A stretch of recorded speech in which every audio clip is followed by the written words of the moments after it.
Good morning mga auntie.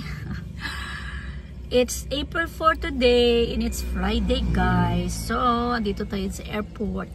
As you can see, nasa airport tayo. So, naghihintay tayo sa ating renter guys from Manila. So, ano lang to siya guys, nag-inquire sila through WhatsApp kay si Ma'am Florisa. Parang kapatid ni Ma'am Florisa to si Arnel. So, waiting lang tayo dito and then after nito, depende nila kung papasakay ako nila or magbabasa ko pa uwi. Kasi andun yung Avanza sa car wash eh. Hindi ko muna pinapa-car wash si Avanza kasi gamitin ko pang kuha ni Ethan, mga lakad, ganun. So, yun lang mga auntie. Bye! Hi guys, nakikita niyo na ba yan? Ayan. Yan po yung Coliseum sa Tagbilaran po. So ongoing na po siya. So ngayon ko lang to siya nakita guys, as in. Pag park ko dito, nakapark kasi ako dito eh. Ayan yung Island City Mall. So pag park ko dito, na-shock ako, ayan. Kasi pero nakita ko na yan sa Facebook. Pero ngayon talaga nakita ko na talaga as in. Malaki siguro to, no? Ayan, kudos kay Mayor Jane Yap kasi may ganyan nga tayo dito sa Tagbilaran. So, good luck na lang sa atin kasi for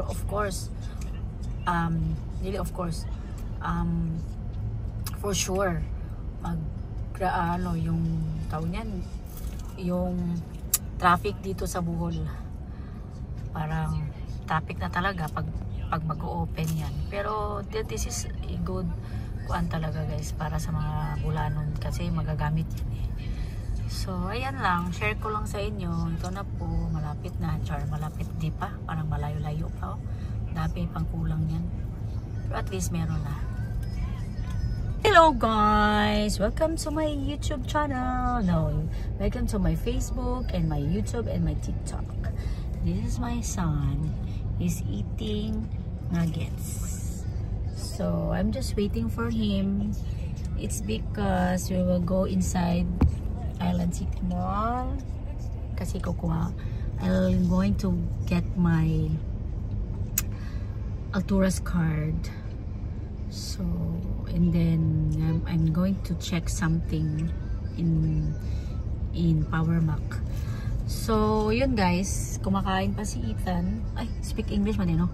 So Ethan is still eating, so I'm just waiting for him to finish eating.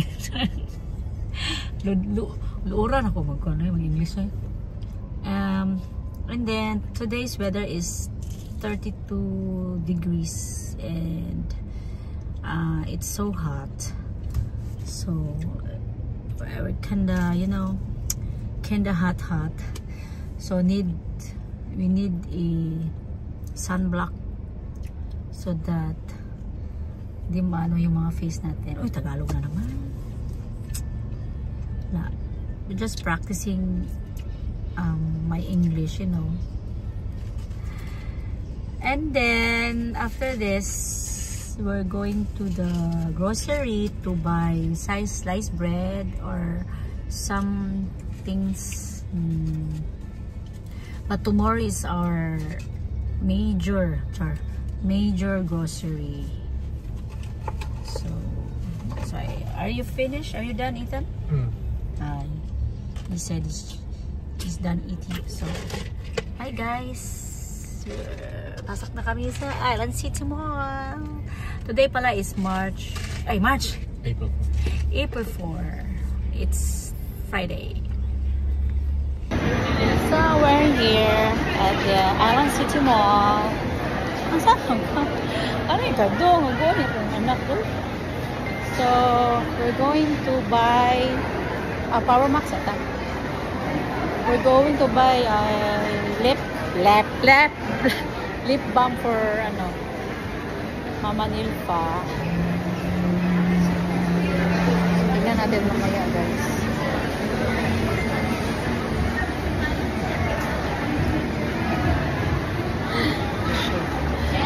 So bye guys. Hindi na ako update ha pag namin si grocery. Paano mo sa pork egg? Hi guys. Tagan kayo mong ang dami namin dinero grocery. Tingnan nyo. Tatlo. Ang dami guys no. 2 or more.